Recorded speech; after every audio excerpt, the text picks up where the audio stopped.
Hello there guys, and welcome to episode 90 of Titan Quest Let's Play. In this episode we're going to be going to the Tower of Judgement. But first we need to get some poison resistance, because a lot of enemies in Tower of Judgement deal poison. So I looked through the merchants and I got a couple of pieces here. I got this armor, but that's because I just accidentally came across it, and I thought, well, it's time to swap our armor, because the one we have right now has got very low armor value for this time of the game. So I'm going to be swapping that. And this Essence of Gohan's Grace would be a good relic to put on it, so it's good that we had that. I've also gotten these greaves, because I've been looking for poison resistance, something we could put on, because 22% isn't so ideal for the Tower of Judgement, so I decided, and especially not for the boss that's at the end of Tower of Judgement, so yeah. We had a different thingy before, which we could have put this Winding Growth on. If you remember, it had the poison resistance, but also negative health regeneration. Unfortunately, I've sold it, so not realizing that I might need it, but it's okay. So I got these, so we're going to be putting in different stuff on it. I'm going to put the Sujat of Horus on it, because if you notice on these greaves they got only 60 armor, so I put some Sujat of Horus to make up for the armor loss. We're also losing quite a lot of defensive ability, but not to worry, gonna make up with it once we put this armor on with Gohan's Grace. So let's change the armor. So right, stun resistance is fine. Stun resistance right there, 80%. We've lost a little bit on the primary resistances and a little bit on the offensive side of things, but it's not too bad. I mean, getting a lot more armor and a lot more protection, and there we go. We pretty much made it up in defensive ability, and we got quite a lot of offensive ability as well from the dexterity bonus. So yeah, the main thing is we got 52% poison resistance now, so we can go into the Tower of Judgement without too many worries. Right, I still got this helmet actually, which is unenchanted, and I've decided actually I want to put something on it, because, you know, why not? I don't know when I'm gonna get a good relic, so got this Domain of Dragon Kings here for fire resistance. We don't really need fire resistance. Got the Yeti Fur for cold resistance. Once again, don't need cold resistance. So eventually I decided to settle for this hag skin, because it's not even complete yet, and it's giving it only a bit of piercing resistance, but piercing isn't something we're in a dire need of right now. And if you look, it's only like a small increase, it's from 36 to 42%, but this increase could be quite, you know, it could be quite substantial for this part of the game. So yeah, let's go into the Tower of Judgement. So you just literally go this way. This is the entrance, just around here, and right there. Now, in the original version of the game, the original Immortal Throne, there's actually a huge lag here at the entrance of the Tower of Judgement. And if you notice that I didn't get that lag, that's because I got a fan patch. So the fan patch actually fixes the lag. Let's just tag that experience shrine. Got here, and we just got a tortured soul. So I'm gonna put that on after the experience shrine wears off. So yeah, that lag was happening because there was all these souls flying in. So there's quite a lot on the, you know, quite a bit of demand on the system you usually get, and a lot of the time you get lag here at the entrance. So if you get the fan patch 117, that fixes the lag, because it removes all those flying souls. Because those flying souls are only for cosmetic reasons, really, you know, and it ruins the functionality. If, however, for any reason you don't have the fan patch, you don't want to get the fan patch, like for example, I mean, there isn't much of a good reason not to get fan patch. Fan patch is great. I mean, the only possible reason is that if you're playing multiplayer and, you know, you want to be able to play with people who don't have the fan patch, that's the only thing. So yeah, if for any reason you don't want to get the fan patch, what you can do is you can rush pretty much through this section right to the first rebirth fountain. Once you get the first rebirth fountain, you can quit to main menu, and then when you load your character again, you'll start here, and at this point in the game there will be no longer the lag. But what was happening originally is that if you enter through the Tower of Judgement, and so long as you keep playing, it's gonna keep lagging. So yeah, that's what I used to do before I found out about the fan patch. Right, so we've cleared this first section, like the entrance section. Now we're gonna go downstairs. See, this is the first rebirth fountain. Alright, so we open this door and we go downstairs. The fifth domain. As you can tell, it's called the fifth domain. So as you can tell, there's going to be more. We're going to be going down, descending into further down. So it's going to be fourth domain, third domain, and so on. And once we get to the bottom, well, we're going to fight the boss. Alright, And Tortured Soul, which just reminds me, I forgot to complete this. There we go. Damage to demons. So we got 25% damage to demons from the relic, and another 50% as a completion bonus. So that is plus 75% damage to demons. It's pretty good. And here's another couple of pieces which we dropped just now. So yeah, got quite a good hefty amount bonus to damage to demons from that Tortured Soul, so we should definitely use it at some point. Yeah, we're already way more than halfway through this act, so maybe there isn't much point.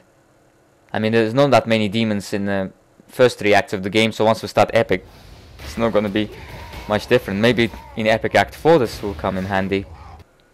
And here, as you notice, we're starting to meet the Makai. Of course, these Makai look a little bit different. Instead of the purple glow, they've got the green glow, so they fit the color scheme of the Tower of Judgement, which is all green.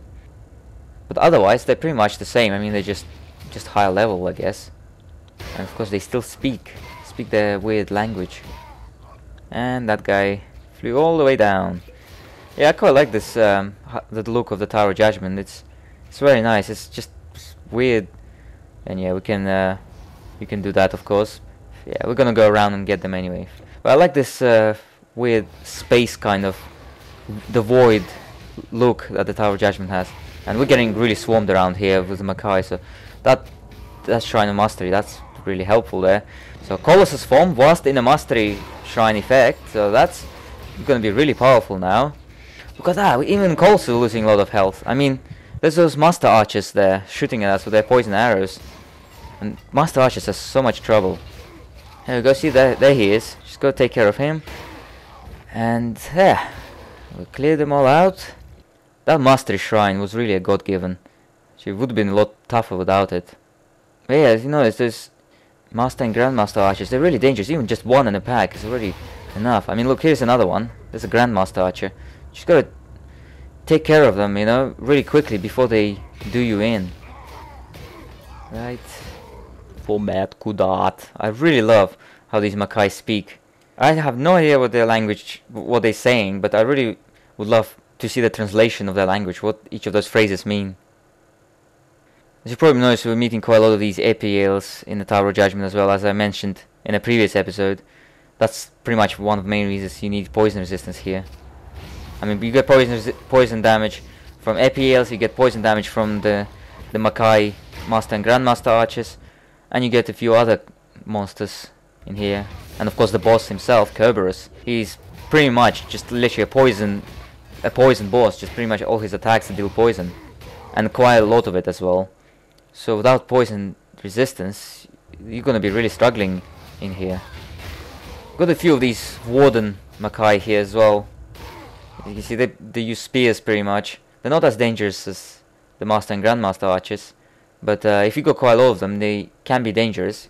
Especially that they use the shield charge attack. So it's possible that they might even stun you. Okay, so we're good, almost at the end of this level. Just gonna take care of these guys. A few more around here. There we go. There's quite a lot of them here. It's a good job they're not archers. Actually no, some are archers. Alright, so this Fonoi dropped. I'll show you in a sec what Fonoi is. Fonoi is actually one of the Makai monster infrequents. It's a weapon, an axe to be precise. So I'll show you here what it looks like. There it is. And this is pretty much as basic as you can get. Sometimes you get nice bonuses in it, but by itself it's okay. It's not amazing. It's just alright, I'd say. I mean, it's a green, so you can always put stuff on it. So yeah, it's not the best thing out there. Makai have other monster infrequents as well, and I'll talk about them in a sec. Right now we're going to the 4th domain. There we go. 4th domain. Now 4th domain is quite a big one. I think it's probably the largest one in terms of area in the Tower of Judgement. So it is quite a big place, and there's one point of interest here, with the exception of the exit, of course. There's one point of interest, and that's monster hero, scripted monster hero, the Impuser monster hero is, which drops the Venom Stone. So you've got to, you know, before you leave the 4th domain down to the 3rd domain, you've got to make sure you take her down. And it's sort of easy to miss her because she's not on the main path. Look at that. two master archers in the same place. This is pretty dangerous. Yeah, gotta take care of them. Yeah, as I was saying, the Makai, they have quite a lot of monster frequency. Some of them are really good. So they have the torso armor Homados, which is actually bugged in the original game. It's supposed to give only 10% increase to attack speed, but with the bug causes it to max your attack speed regardless of what you're using. So it's a bit of a cheat, to be honest. And then they also got, if I remember, they had a helmet, I can't remember what it was called now, which has like a small horn on it. And then they have the braces and greaves, Paleosis and Proioxis. And each one, of course, gives their own separate bonuses. They're all okay. And yeah, I don't think I've missed any others that they drop. I might be forgetting something though. So we still got quite a lot of them around here. Before we go this way, yeah, and if you didn't know, Makai in the Greek mythology, they were like a sort of the spirits of war. So I think they lived in the underworld though. I can't remember, but they were basically the impersonations of just spirits, war deities, pretty much. All right, and here we're meeting the Melinoi. This is the first time we're meeting them. Now they're another female themed demon actually. Got quite a lot of female themed demons in Hades. Melinoi is another one. Most of them tend to be with spears, the spear runners, but they're not as dangerous. You also have these blood acolytes, the blood mages. Once again, they're not as bad either. The ones to worry about mostly. And got this green spear here. I'm gonna pick it up so I can sell it later. Gonna clear some space in the inventory. There we go. Spear is 5 cells in length. Alright. Yeah, the ones to worry about are these guys here. The blade dancers or blade maidens. They're pretty much the same thing. See, they got onslaught charging up there. They look different to the others because they got blue skin rather than white. You got this blue kind of tint. And they tend to always dual wield 2 swords. And they tend to unleash some dual wield skills. The tumult in particular, I noticed. And of course, yeah, as I said, they build up onslaught. So they're more dangerous than the regular ones. In particular, if you're a mage, they can really hurt you. But yeah, other than that, Melinoi aren't really the worst thing. And then here we go, 2 blade maidens here. See, they're not as bad. The worst they've done is just lowered my health down to a half. Actually, no, they've gone down to a third or even a quarter now. But still, it's within reasonable amounts and we could handle it. Alright, so we're gonna return now, because this was a dead end. So we're gonna return and go around the main path, which is this way. There we go. Notice one of the Makai there. He spawns on this like place there. So if you move away, he can't actually go after you. But yeah, it's like, but I guess there's a small bug. These Makai, they're a bit strange as well. Notice anything different? They're actually purple, like the regular ones outside of the Tower of Judgement. I'm guessing they probably were placed here by mistake. They were supposed to be green ones, because every other Makai in the Tower of Judgement is green. You know, with the green glow. These guys are purple, which is, you know, they stand out really strangely. Just check around every corner. Okay. I mean, even regular archers, they're still lowering our health by quite a bit. That's why you need piercing resistance in Act 4. I mean, if your piercing resistance is below 40%, you're going to be really struggling with these guys. Because if you saw just there, we didn't fight any Master and Grandmaster archers.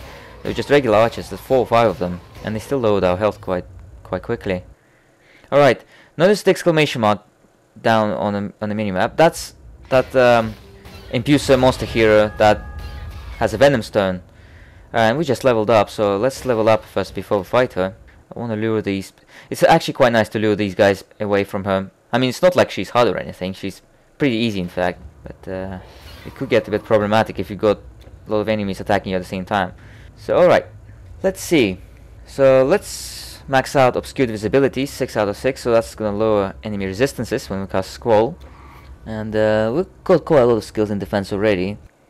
I think Shield Charge is still doing quite good, decent amount of damage, so we don't really need to max that. Quick Recovery is fine at a couple points there, or 1 really with an increase. Defensive Reaction, that's what we could put on. And the last point to Storm Mastery. So, got 30 points in Storm now, almost maxed.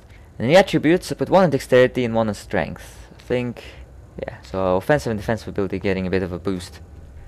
Alright, let's go and fight her then.